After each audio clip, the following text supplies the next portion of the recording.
अस्सलाम वालेकुम everyone, welcome to my YouTube channel शानवांग वन शॉट एफ। आज का न्यू पार्ट लेकर आ चुकी हूँ, तो चलिए आज के न्यू पार्ट को स्टार्ट करते हैं। उससे पहले अगर आप मेरे चैनल पर न्यू हो तो प्लीज़ चैनल को सब्सक्राइब कर लीजिए और सब लोग मिलकर लाइक करो। लाइक और कमेंट करके ज़रूर बोलना ये वाला पार्ट कैसा लगा आपको। और हाँ, अपने दोस्तों को शेयर ज़रूर करना जो लोग शानवांग एफ बहुत ज़्यादा पसंद करते हैं।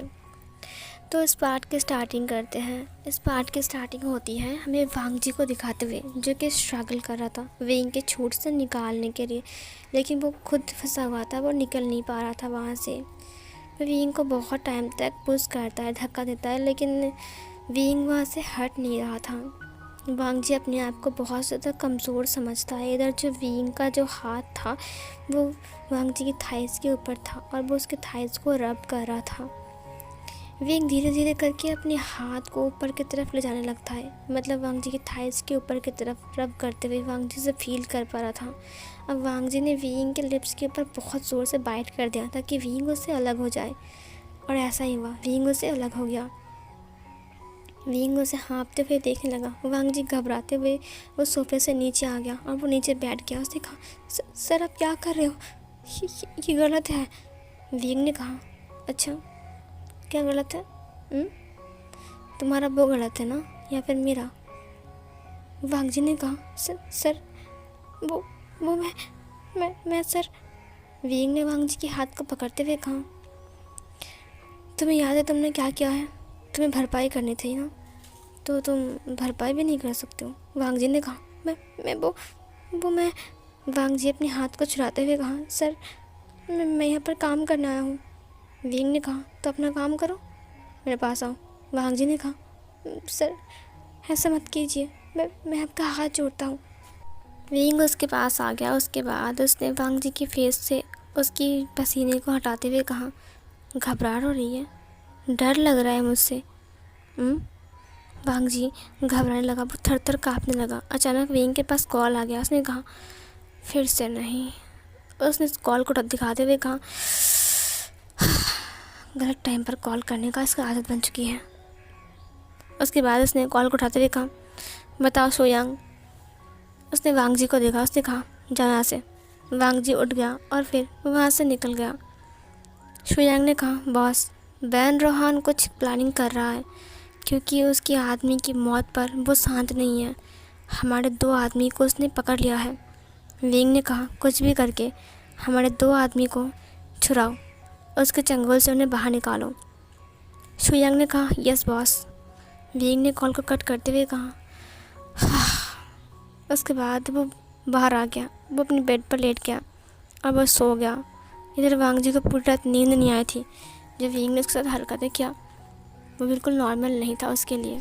सीन कट होती है, मॉर्निंग का सीन दिखाया जाता है, जहाँ पर मॉर्निंग में वेइंग ब्रेकफास्ट करने के लिए आया था। ब्रेकफास्ट करने के दौरान मैरी ने कहा, अब सर एक बात है।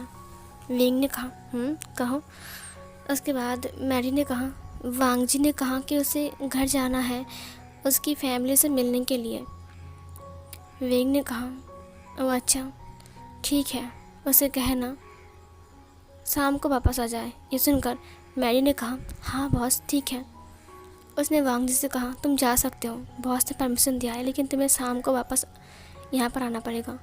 वांग जी ने कहा, उसके बाद वांग जी वहाँ से चला गया। वो बाहर आ गया। उसने कहा, फाइनली मैं अपनी फैमिली से मिलने वाला हूँ। हाँ। उसके बाद वो जा रहा था।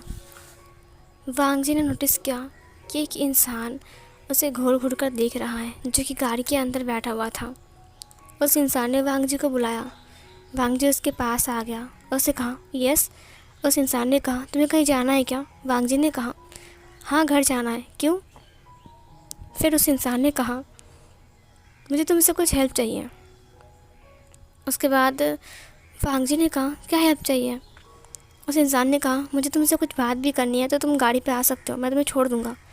पहले पहले वांग जी राज़ी नहीं हो रहा था, लेकिन बाद में वांग जी राज़ी हो गया। वो इंसान कुछ बात करने की बात भी कर रहा था। गाड़ी में बैठने के बाद उस ड्राइवर ने, मतलब उस इंसान ने ड्राइव करना स्टार्ट किया। उससे कहा, तुम यहाँ पर काम करते हो, तुम न्यू हो ना? वांगजी ने कहा, हाँ मैं न्यू हूँ, मेरा नाम लान वांगजी है। उसने कहा, तुम्हारे लिए एक काम है, या तुम करोगे? हमारा हेल्प। वांगजी ने कहा, कैसी हेल्प? फिर उसने कहा, जहाँ पर तुम काम करते हो तो तुम जानते ही होंगे कि वो किसका मैंसन है। वांगजी ने कहा, हाँ जानता हूँ, विभूषण का, जो चाइना का बहुत ख़तरनाक माफिया है। ये सुनकर उस इंसान ने कहा, हाँ सही कहा तुमने, इसलिए तुमसे कुछ हेल्प चाहिए है। कुछ दिन पहले उसने एक इंसान के खून कर दिया है। ये सुनकर वांगजी को वही बात याद आ गई जो वेइंग ने गोली मार के एक इंसान को मार डाला था। उसने वांगजी से कहा, पता है उसके छोटे छोटे बच्चे हैं, उसकी वाइफ है, वो लोग कितने रो रहे हैं, और वेइंग के ख़िलाफ़ बोलने वाला इंसान कोई भी नहीं है। सब लोग वेइंग से बहुत ज़्यादा डरते हैं, इसीलिए कोई भी गवाही नहीं देगा, इसीलिए उसे जस्टिस नहीं मिला। ये सुनकर वांगजी को बहुत ज़्यादा दुख पहुंचा। उसने कहा, ऐसा है क्या? उस इंसान ने कहा, हाँ ऐसा है, लेकिन मैंने सुना है कि वांगजी ने कहा, क्या? उस इंसान ने कहा, मैंने सुना है कि तुम बहुत काइंड हो। वांगजी घबरा सा गया था, लेकिन वो अपनी एक सांस भरता है कि उसे पता नहीं है कि इस खून को होते हुए वांगजी ने देखा है। उसे कहा, हाँ मैं बहुत काइंड हूँ, मुझे लोगों की मदद करना बहुत पसंद है, अगर कुछ मदद लगेगा तो मैं करूँगा ज़रूर। वो लोग बहुत गरीब है क्या? उसने कहा, नहीं पैसे देने की कोई ज़रूरत नहीं है, तुम एक काम कर सकते हो। उसने कहा, क्या काम? उसने कहा, देखो मैं एक सीक्रेट एजेंट हूँ, मुझे वेइंग के ख़िलाफ़ कुछ प्रूफ चाहिए जो मुझे तुम लेकर दे सकते हो, क्योंकि तुम मुझे बहुत काइंड लगे। उसने कहा, तुम एक सीक्रेट एजेंट हो? उसने कहा, हाँ। तुम मेरी हेल्प करोगे कि बोलो? वांगजी ने कहा, हाँ हेल्प करूँगा। कैसा हेल्प? ये सुनकर उस इंसान ने कहा, कुछ नहीं, कुछ वेइंग के सीक्रेट पेपर्स मुझे लेकर देना पड़ेगा। एक वेइंग की अलमारी में एक बॉक्स है, और वो बॉक्स हमेशा चाबी में रहता है। तुम्हें चाबी को खोलना है, उसके बाद वहाँ से एक येलो कलर का एक फ़ाइल है, वहाँ से फ़ाइल को बाहर निकालना है। फ़ाइल को बाहर निकालने के बाद तुम्हें उसका 5वां और 9 नंबर वाला पेज, 5 नंबर और 9 नंबर वाला पेज लाकर मुझे देना पड़ेगा। ये सुनकर वांगजी ने कहा, पूरा फाइल? उसने कहा, नहीं, पूरा फाइल अगर तुमने ले लिया तो फिर तुम फंस सकते हो, इसीलिए बोल रहा हूँ सिर्फ 5 नंबर वाला और 9 नंबर वाला पेज तुम मुझे दे दोगे लाकर। क्या तुम इतना कर सकते हो? वांगजी ने कहा, बस इतना काम? उसने कहा, हाँ बस इतना काम। तुम्हें मेरी हेल्प करनी पड़ेगी, अगर तुम मेरी हेल्प करोगे तो शायद कुछ इंसान बच जाएंगे, क्योंकि वेइंग ने बहुत सारे इंसान को रोक कर रखा है और उनके घर वाले रो रहे हैं उनके लिए। क्या तुम मेरी हेल्प करोगे? वांगजी ने कहा, क्या उसने बहुत सारे लोगों को रोक कर रखा है? उसे कहा, हाँ सही कहा तुमने, यही किया है इसने। वांगजी बहुत अपसेट था। उसने कहा, ओह मैं हेल्प करूँगा ज़रूर, उन्हें बचाने के लिए मैं हेल्प करूँगा एजेंट। वैसे आप कौन से डिपार्टमेंट से हो? उसने कहा, देखो मैं क्राइम इन्वेस्टिगेट करता हूँ, ठीक है, तो बहुत ज़्यादा सावधान रहना पड़ता है, और ये एक सीक्रेट मिशन है। वांगजी ने कहा, ओह अच्छा। उसके बाद वो लोग बातें करते करते वांगजी के घर तक पहुंच गए। वांगजी गाड़ी से उतर गया। उसने उस इंसान से कहा, बाय बाय, और फिर उस इंसान ने कहा, बाय, बट मुझे वो पेपर कब मिलेगा? वांगजी ने कहा, बहुत जल्दी मिल जाएगा। ये सुनकर उस इंसान ने कहा, ठीक है, सुनो, तुम्हें जब भी पेपर मिल जाए तो मुझे इस नंबर पर कॉल करना, ठीक है। उसने वांगजी को एक नंबर दिया, एक कार्ड। उसने कहा, thank you so much sir. उस इंसान ने कहा, तुम्हें थैंक यू, और सावधान रहना, ठीक है, वेइंग से बचकर, वेइंग बहुत ख़तरनाक है, वो किसी को भी मार सकता है। वांगजी ने कहा, उसके बाद वो चला गया। घर के सामने गाड़ी देखकर मिसेस लान ने कहा, कौन आया है। उसके बाद वो दरवाज़ा खोलता है, वहाँ पर वांग जी था। वांग जी ने कहा आंटी। उसकी आंटी ने कहा अरे वांग जी बेटा, तुम यहाँ पर क्यों आए हो, तुम्हारा काम। वांग जी ने कहा आज मुझे छुट्टी मिली है इसीलिए मैं आया हूँ, मुझे आपसे मिलना था और अंकल से भी और गगा से भी। उससे कहा तुम्हारे अंकल और गगा तो नहीं है, तुम अंदर आ जाओ। उसके बाद वो अंदर आ गया। वांग जी 50,000 का काम करता है इसीलिए उसे उसकी आंटी अब प्यार करती है।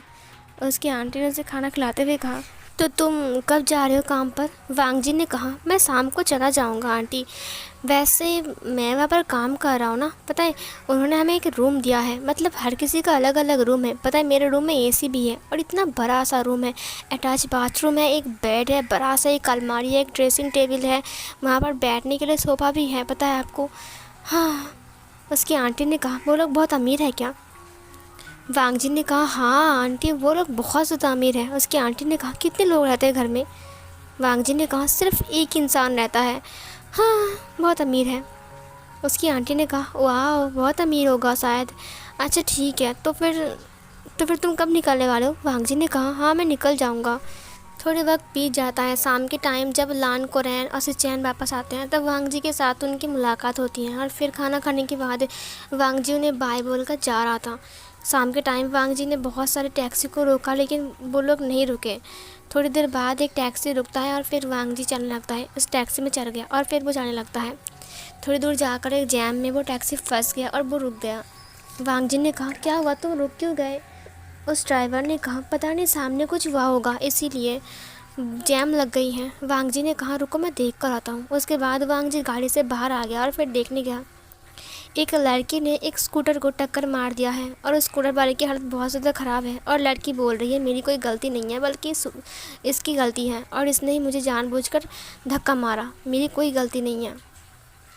वांग जी वहाँ पर आ गया। उसने देखा कि लड़की बहुत ज़्यादा अमीर थी, उसकी डायमंड की ज्वेलरी थी, उसके पास सनग्लास भी था। उसने पैसे देने के लिए साफ साफ इनकार कर दिया। उस लड़की ने कहा मेरी कोई गलती नहीं है, मैं ऐसे पैसे क्यों दूँ, और वैसे भी ये भिखारी का बच्चा मर ही जाएगा किसी दिन। ये सुनकर वांग जी को बहुत ज़्यादा गुस्सा आ गया। उसने उस लड़की को देखते हुए कहा अच्छा तुम अमीर हो इसका मतलब कुछ भी कर सकते हो, क्या ये इंसान नहीं है, तुम खुद एक इंसान नहीं हो क्या। लड़की ने अब वांग जी को देखा। उसने कहा हे हाउ डेयर यू, तुम मुझसे ऐसे बात कैसे कर सकते हो। वांग जी ने कहा क्यों नहीं कर सकता, जैसे कि तुम एक इंसान हो, ये भी एक इंसान है और मैं भी एक इंसान हूँ और तुम्हारी गाड़ी ने इसको टक्कर मारा है, इसके सारे सामान नीचे गिर गए हैं, जहाँ तक कि लग रहा है सिर्फ ये कुछ फल वल ये सब कुछ बेचते हैं। उसने कहा हाँ बेटा मैं सच कह रहा हूँ, मेरे घर में छोटे छोटे बच्चे हैं, इतने सारे फल बर्बाद हो गए, ये कम से कम 15,000 का तो थे ही, प्लीज़ मुझे बस इस फल की कीमत दे दो, मुझे खुद की कीमत देने की कोई ज़रूरत नहीं है। उस लड़की ने कहा तुम्हारी गलती है और तुम उल्टा मुझसे पैसे मांग रहे हो, तुम्हें शर्म नहीं आती है। वांग जी ने कहा तुम्हें शर्म नहीं आती है, बीच रास्ते में गाड़ी चला रहे हो, देख कर नहीं चला सकते हो तुम। उस लड़की ने कहा हे हाउ डेयर यू, तुम जानते हो कि मैं कौन हूँ और तुम मुझे ऐसे इंसल्ट कर रहे हो। वांग जी ने कहा इंसल्ट नहीं कर रहा हूँ, तुम तो कोई इंसान नहीं, मुझे लग रहा है तुम एक भैंस हो। ये सुनकर उस लड़की ने कहा तुमने मुझे भैंस कहा। वांग जी ने कहा सिर्फ भैंस नहीं, तुम एक गधा भी हो, एक गधी इंसान कहीं की। ये सुनकर उस लड़की ने वांग जी को थप्पड़ मारने के लिए अपने हाथ को उठाया। उस लड़की के हाथ को पकड़ते हुए वांग जी ने कहा मुझे कमज़ोर मत समझे, मैं भी तुम्हारे ऊपर हाथ उठा सकता हूँ लेकिन मैं तुम्हारी तरह गधा नहीं हूँ। वो लड़की ने कहा तुम इसके खिलाफ क्यों नहीं बोल रहे हो, तुम्हें पता है कि इसने गलती किया था।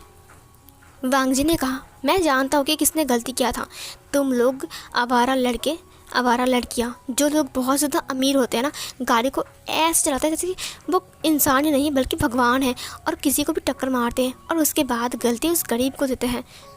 इसने कुछ नहीं किया, ठीक है तुम्हारी गलती है, अब इसे पैसे दो।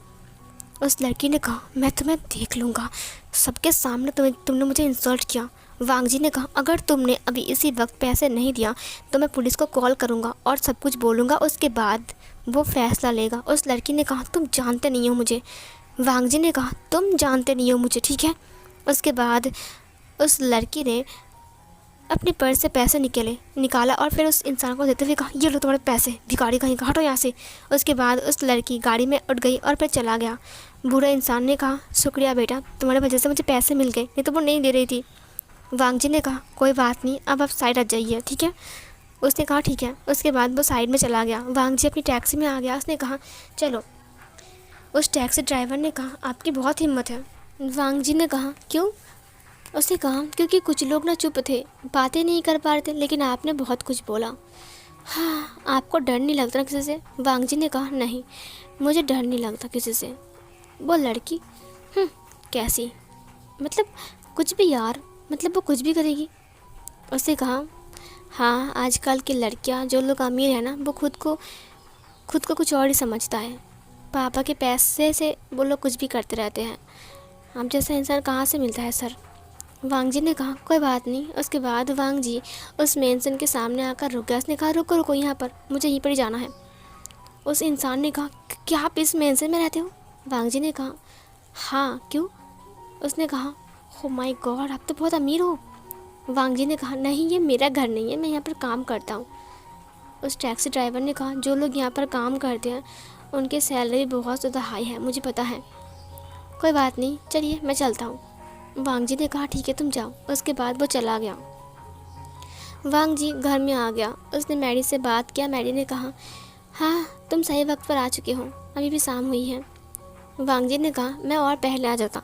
एक बेदिमाग लड़की के साथ मेरा पाला पड़ गया। मैडी ने कहा, बेदिमाग लड़की? वांग जी ने कहा, हाँ, सही कहा तुमने। पता है, एक बूढ़े दादा को टक्कर मारने के बाद बोल रही है कि उसकी कोई गलती नहीं है, बल्कि उसकी गलती है। जब भी वहाँ पर रेड लाइट था, और पता है उसने उसे पैसे भी नहीं दिया। मैंने जाकर बोला, तब भी दिया उसने पैसा, झगड़ा करने के बाद। और पता है इसके पास बिल्कुल भी दिमाग नहीं है, और एक नंबर का फालतू लड़की है। अमीर है तो कुछ भी करेगा। मैरी ने कहा, तुमने उसे बहुत डांटा क्या? तुम बहुत गुस्से में लग रहे हो। वांग जी ने कहा, हाँ, बहुत डांटा मैंने उसे। इतना डांटा कि उसका दिमाग सही हो गया है। ये सुनकर मैरी ने कहा, बाप रे, तुम बहुत खतरनाक लग रहे हो। वांग जी ने कहा, वैसे खतरनाक तो मैं बचपन से ही हूँ। थोड़ी देर बाद सब लोग चिल्लाने लगता है। मैरी ने कहा, सर आ गए हैं। उसके बाद विंग अंदर आ गया। मैरी ने कहा, गुड इवनिंग सर। विंग अंदर आते हुए कहा, वांग जी कहाँ हैं? उसने कहा, वांग जी आ चुका है, वो फ्रेश होने गया है अपने रूम में। विंग ने कहा, ठीक है, उसे कहो मेरे रूम में आने के लिए। वो कुछ आयरन बाकी है, कपड़ों को प्रेस करना बाकी है, उसे बोलो, वो कर देगा। मैरी ने कहा, ओके सर। उसके बाद मैरी वांग जी के कमरे में आ गया। उसने कहा, तो विंग सर ने बुलाया। उन्होंने कहा कि उनके कुछ कपड़े हैं प्रेस करने के लिए, जाओ, ध्यान से करना, ठीक है? हाँ, वांग जी ने कहा, ठीक है, मैं जा रहा हूँ, फ्रेश तो हो लूँ, कपड़े चेंज कर लूँ। मैरी ने कहा, ठीक है, और हाँ, जाते वक्त ना उनके लिए कॉफ़ी लेकर जाना, ठीक है? वांग जी ने कहा, ठीक है। उसके बाद वांग जी फ्रेश होता है, अपने कपड़े को चेंज करता है, और फिर वो आता है किचन में। मैरी ने उसे कॉफ़ी बनाकर दिया। उसने कहा, तुम ही ले जाओ, अब मैं नहीं जाऊँगा दोबारा, ठीक है वांग जी? वांग जी ने कहा, ठीक है। वांग जी ऊपर आ गया। जब वो ऊपर आया, फिर से उसे डर लगने लगा। वो बहुत घबराया हुआ था। उसने कहा, मुझे डर लग रहा है, लेकिन मैं नहीं डरूँगा। अब मेरे पास मेरे साथ एक इंसान है जो कि एक पुलिस ऑफिसर है, एक सीक्रेट एजेंट। मैं उसकी हेल्प भी करूँगा। ये विभूषण बहुत सारे लोगों को मारता फिर रहा है, और बहुत सारे लोगों को उसने बंदी बना कर रखा है। मुझे उन सबको बचाना पड़ेगा, और बचाने के लिए सबसे पहले मेरे दिमाग से एक चीज़ को डिलीट करना पड़ेगा, वो है डर। और उसके बाद वो अंदर आ गया, जहाँ पर विंग किसी के साथ फ़ोन में बात कर रहा था, कुछ डील के बारे में। वांग जी अंदर आ गया, टेबल के ऊपर कॉफ़ी को रखते हुए कहा, सर आपकी कॉफ़ी। वांग जी ने कहा। उसके बाद वांग जी पास में रखे हुए कपड़ों को देखता है जो विंग ने बाहर निकाला था। वांग जी एक एक कपड़ों को लेता है, और प्रेस करने के लिए वो टेबल के पास आयरन को लेकर आता है, और फिर प्रेस करने लगता है। इधर विंग कॉफ़ी को देखता है, कॉल को कट करते हुए कहा, हाँ, मैंने कहा नहीं था कॉफ़ी। वांग जी ने कहा, वो मैरी ने कहा। विंग ने कहा, ठीक है। उसके बाद उसने कॉफ़ी को उठा लिया और फिर पीना स्टार्ट किया, और अपने लैपटॉप को लेकर वहीं पर ही बैठ गया। उसने वांग जी को देखा जो कि अपनी काम कर रहा था। वांग जी काम करते हुए उसके पूरे रूम को घूम रहा था, मतलब देख रहा था अपनी नज़र को घुमा घुमा कर। वो उस अलमारी को देखता है जिस अलमारी के बारे में उस सीक्रेट एजेंट ने उसे बताया था। उसने कहा, तो यहीं पर ही है वो बॉक्स, और यहीं पर ही है वो पीला फाइल, और यहीं से ही मुझे वो पन्ना निकालना पड़ेगा। विंग ने कहा, तुम क्या सोच रहे हो? वांग जी ने कहा, नहीं नहीं। विंग ने कहा, अपना काम ख़त्म करो और मेरे कपड़े को जलाना मत। वांग जी ने कहा, नहीं सर। वो प्रेस करना स्टार्ट करता है। वो उस एजेंट की बातें सोच रहा था। उसने कहा वो बहुत सारे लोगों को रोक कर रखा है, उन्हें बचाना पड़ेगा, उनकी भी फैमिली है। उसने विंग को देखा जो कि कॉफ़ी पीते पीते वो अपना काम कर रहा था। वांग जी ने कहा ये भी एक इंसान है और दूसरों को इंसान नहीं समझता है, जैसे कि इसका कोई फैमिली नहीं हो। लेकिन सबका फैमिली है, सबके पास अपने बच्चे हैं, अपनी मॉम है, अपनी डैड है, अपनी वाइफ है। सब अपने अपने घर में खुश रहते हैं। लोगों को खून करके और रोक कर रखना, ये सब कुछ क्या है? ये माफिया है तो कुछ भी कर लेगा। जैसे वो सोच रहा था, अचानक उसे जलने की बू आती है। वेंग ने वांग जी को देखते हुए कहा ये क्या कर रहे हो तुम? वांग जी ने नीचे देखा तो उसने वेंग की कोट को जला दिया था। वेंग वहाँ पर आ गया। वांग जी ने उस आयरन को उठाते हुए कहा oh my God, I am sorry sir, वो मैं। वेंग पहले अपनी कोट को अपने हाथ में लेता है। ये वेंग का फेवरेट कोट था। उसने उस कोट को देखा, उसके बाद उसने वांग जी को देखा बहुत ही गुस्से में। उसकी आंखें भी लाल हो गई थी, इतना गुस्सा था वो। उसने वांग जी को देखा। उसने कहा ये क्या है वांग जी? वांग जी ने कहा वो मुझसे गलती हो गई।